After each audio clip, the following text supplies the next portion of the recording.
Hello everyone, I'm Rachel. And I'm Isaac. And you're listening to Let's Talk Avatar. This podcast is a watch-through of Avatar: The Last Airbender. We will be discussing each episode in detail and giving our opinions on it. So stick around and be a part of the conversation. Just as a warning, this episode does feature spoilers from Avatar: The Last Airbender. This is a teen-rated podcast, so listener discretion is advised.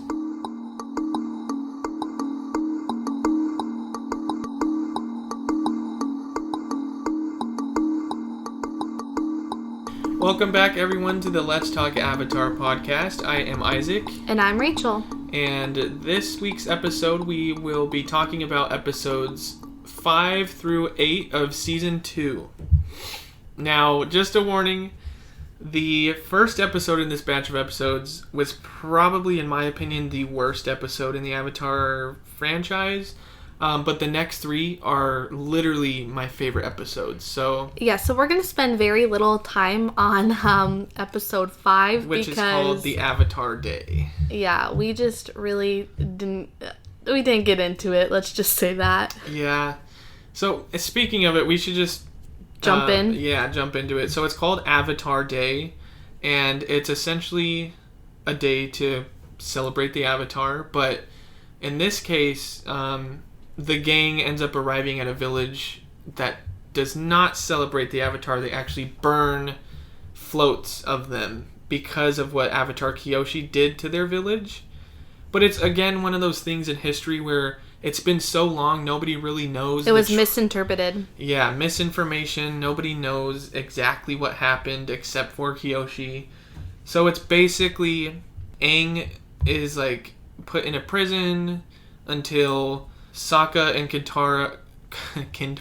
Katara can, I guess, help him prove Kyoshi's innocence. Yeah, prove his case of innocence. And yeah, because essentially because he's the Avatar and it was a past life that caused the issue because it's Kyoshi that killed a leader of theirs.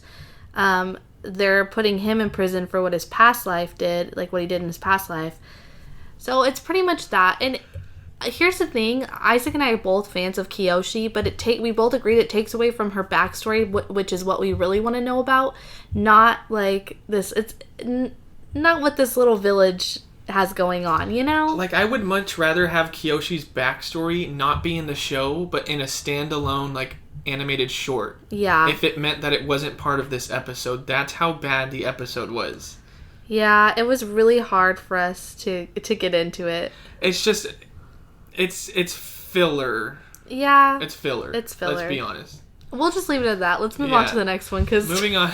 Even talking about it, I'm like, ugh. But I will say one thing that we did learn was that Kyoshi actually separated half of the village into the ocean, and that part that she separated is actually known as Kyoshi Island, which is where the Kyoshi warriors are. So, on to the next episode that we watched, which is called The Blind Bandit. And I have been waiting for this episode. I knew it was coming. This is basically an introduction to Toph into the Avatar gang. Yes. So this is an introduction into us. Toph. Yes, and into us meeting Toph. And you get to see her skills, what she can do as an earthbender, which, if anyone has ever watched Avatar, knows how amazing Toph is. But the episode is pretty much, what the whole season's been about so far, them trying to find an earthbending teacher or master. And they end up hearing these kids talk about Earth Rumble 6, which is a tournament. And can I just say, I'm a fan of tournament episodes in animation or shows in general. But I feel like a lot of times they don't really do it right. There's not really any payoff. But with this episode, there actually was payoff because Toph, you actually find out Toph is a competitor in Earth Rumble 6. Mm-hmm. And the animation is obviously bumped up a notch in the storyboarding because it's an introduction to Toph and she's going to be a part of it for the rest of the time. But yeah, they end up going to this Earth Rumble 6 competition tournament thing and find out that Toph is this little girl. Blind bandit, the blind to bandit, be exact. Who ends up literally wiping out everyone. A 12-year-old girl. And then they're like, okay, we will give someone this sack of gold, whoever can beat her in the audience. Keep in mind, though, before this happened, they're there just watching earthbenders, potentially seeing if there's someone that could teach them or teach Aang. And Aang sees, as soon as he sees Toph, he looks at her and he's like, why does she look familiar? And then it clicks in his head that was the girl he was chasing in the swamp. That's right, yeah. So then he's like, that's her. That's the girl that needs to train me. So then when they offer the money to whoever wants to fight, he goes. And he's not an earthbender, so... But he's watched her fight a few people at this point, and he knows that she feels for them. Yeah, she can sense their every movement. So he kind of floats above so that she can't hear where he's at. And he ends up actually pushing her off with air. And with this tournament, whoever is pushed off first is the winner. Mm-hmm. So he ends up winning Earth Rumble 6. And obviously Toph is pissed because she's won pretty much every year before that. Mm-hmm. And she knows that she's good.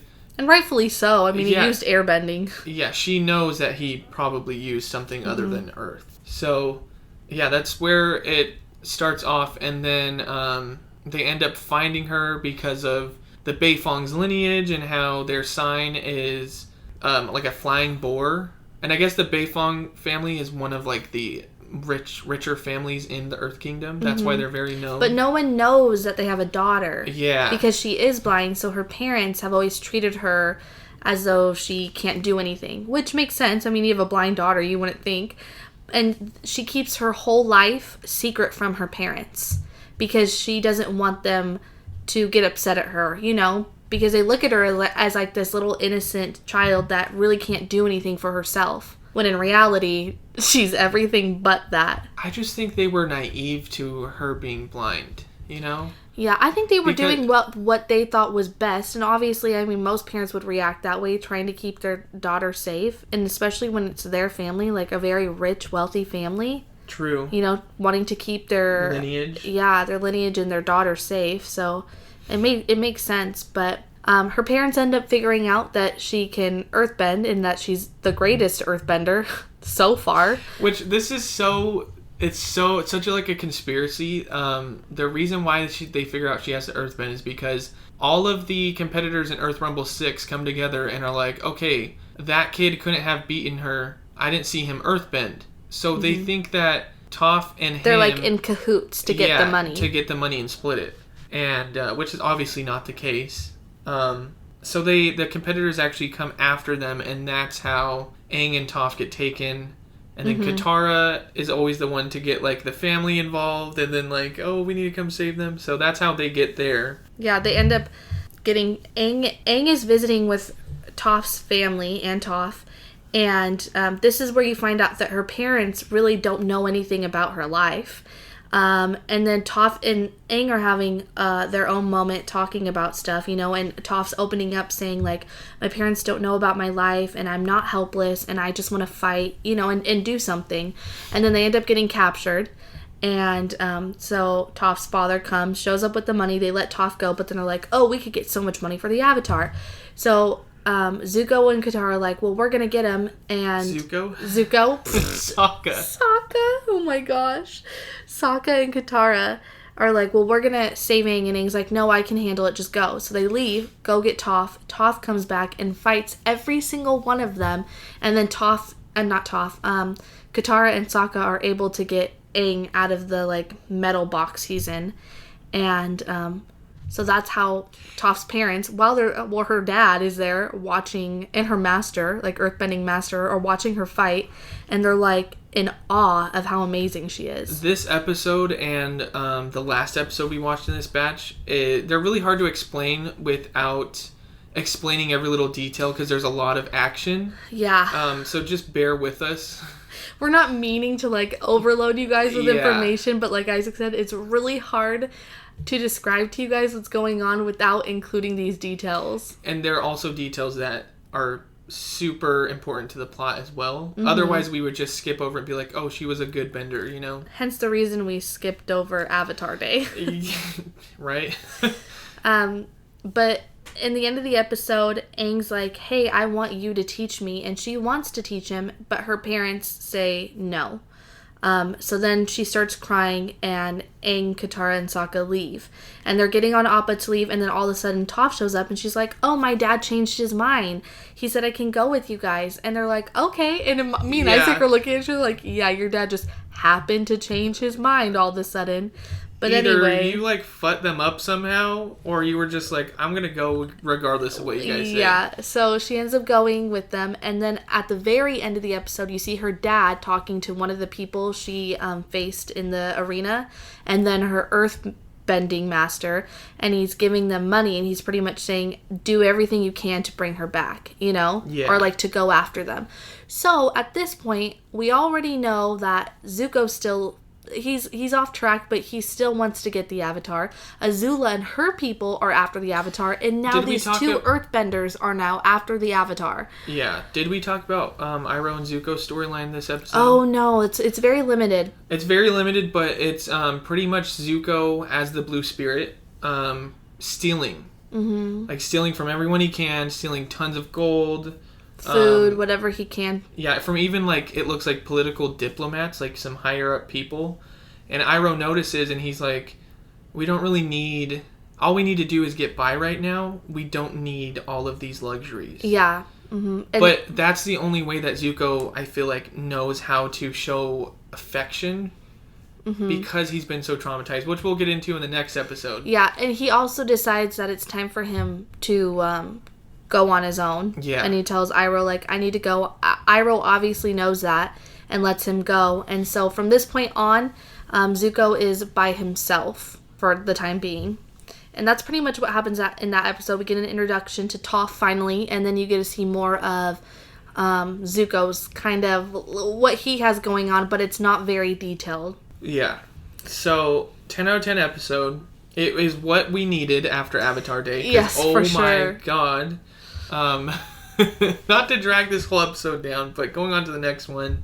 It's called Zuko Alone. Just another banger of an episode. Zuko Alone, which, hint to anyone that has listened to our other podcast, Livecast, we have an episode called Rachel Alone, where it's just me talking alone. And Rachel actually promoted it to Twitter with the Zuko Alone like thumbnail, I guess, where he's like walking. And I told Isaac, I'm like, wow, I foreshadowed our Avatar podcast without even knowing that we would have an Avatar podcast at that time. Yeah.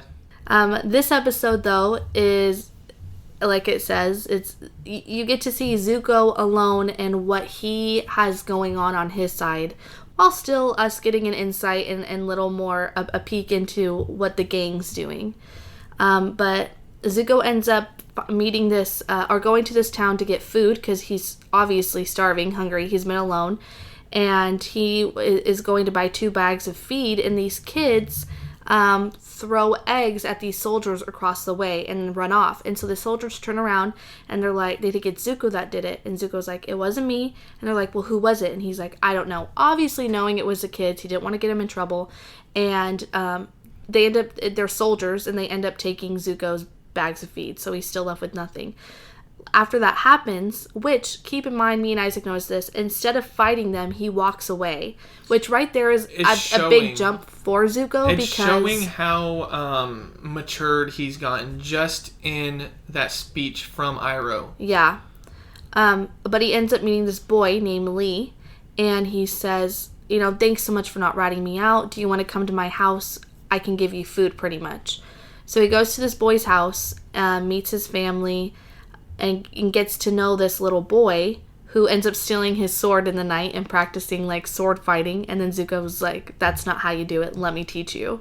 So he starts to like create a connection with this young boy and their family. And they end up being told, what is it that they get told? Is it their son has been captured? Or their oldest son has been captured by the Fire Nation and is actually going to be put on the front lines in the next battle, even though he doesn't know how to firebend. Mm-hmm. So you can imagine their son's probably going to die in that battle. Yeah. So it's like frantic. A torturing. Yeah. But at the same time, all of these moments are going on. It's like cutting into flashbacks of Zuko's childhood. Mm-hmm. And you actually really learn why Zuko and Azula are the way they are. Big time. This is one of those moments where you see their mom. And for those that don't know, their mom isn't present in their lives right now. She's not there. And this explains why. And throughout, you can tell she's obviously closer to Zuko than she is Azula. Azula is just like psychopath. Like literally has no feelings for anyone, I feel like. Not even her own mother. Yeah. And Zuko, obviously, his mom is his comfort. And you see in a flashback that she goes to him and says, like, always be truly who you are and you'll be fine kind of thing. And then she leaves. And you see her leave. And you don't see her again. That's all you hear about her until, unless you guys read the comics that take place after the show, you'll get more detail on her.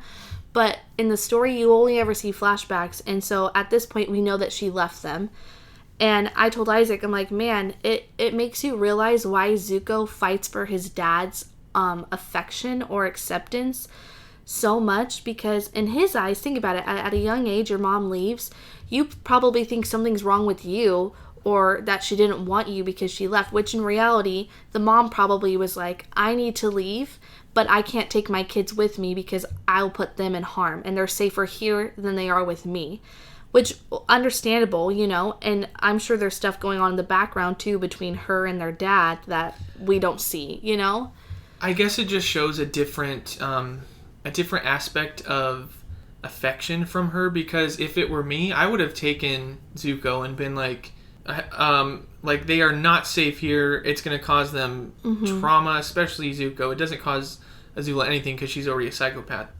Yeah, it's like, just leave Azula. We don't really care. But like, I would have taken Zuko a long time ago, even if it meant that she gets captured. Like you get captured. Yeah. I don't know. I think there'll be more. I don't remember in the comics. It's been so long since I read it, all the details, but I'm sure we'll get to see more. I think they unravel more throughout the series when it comes to his mom. But I do think the mom has had a lot of time to think this over, so it's probably her smartest bet to just go by herself. Yeah.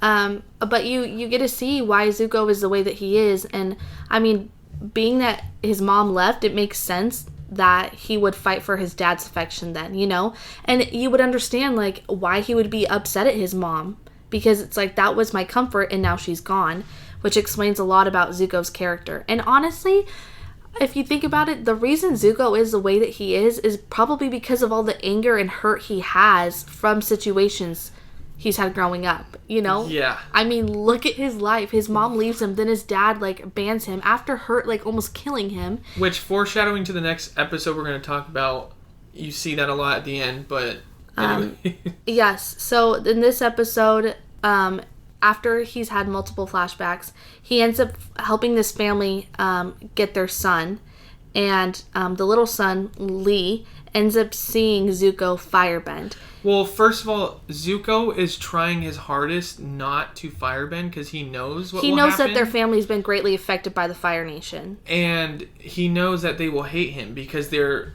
in a war, 100-year war. You're going to hate the other side. Mm-hmm. It's been 100 years, that's like deep rooted at that point. Well, and when it's affected you personally. Yeah.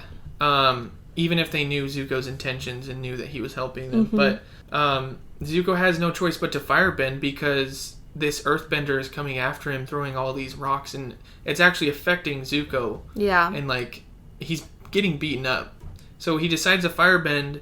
He ends up obviously beating the earthbender and saving Lee, the little boy. But then Lee is like, I hate you. Mm-hmm. And Zuko just has to walk away. And as he's walking away, the whole family's scowling at him. And it's just sad to see because you've seen not only Zuko's backstory, which is super sad, one of the saddest stories in the show, but now you're seeing present day Zuko and what he's having to go through. It's just this is what he gets for being nice type of thing, I think was going through his head. I think this is a moment that he realizes what the Fire Nation has done to these people. He needed to have that moment and that rejection to realize, maybe what my dad's doing and what we've been doing to people isn't the right thing. Exactly. And so the conflict that he has with himself throughout the entire series, the good and evil, he's starting to realize what's evil and what's good now. especially being on his own and having to depend on other people, he's really realizing that he may not, everything he's been fighting for so far may have not been what's been right, you know? On to the last episode in this batch that we watched. It's called The Chase. And this episode is pretty much a conclusion to Azula's chase after the Avatar. Not a conclusion, but like the first confrontation where she realizes it's going to take a lot more than just her and her friends. Mm-hmm. Or a lot more strategy to it. But it starts out with the gang on Appa, and they're trying to find a place to sleep, and they can't. They find a place, and then Katara has her whole moment where she's like pissed at Toph because for good reason. Reason, but no. Here's the thing: as a mom now, and as someone who has babysat many kids, this is one of those situations where Katara is trying. She's obviously the mom of the group. We've already established that. We know that. Toph, now new in the group, is not used to having siblings, first of all, and is not used to being told, told what to do by other people her age, around her age. And we have Katara here that's like, hey, now that you're part of this group, you need to help us. And Toph's like, no, I'm helping myself. You guys take care of it yourself, I'm not saying what Toph did was right, but, like you said, it's the first. These are literally her first friends she's ever had. Mm-hmm. So obviously she's not gonna know how to be a good friend right off the bat. But I just think Toph and everyone around her already knows that she can help herself. So someone telling her to do stuff is kind of like pointless to her in a way. Mm-hmm. But it's understanding from both sides, Katara and Toph's side. But while they're dealing with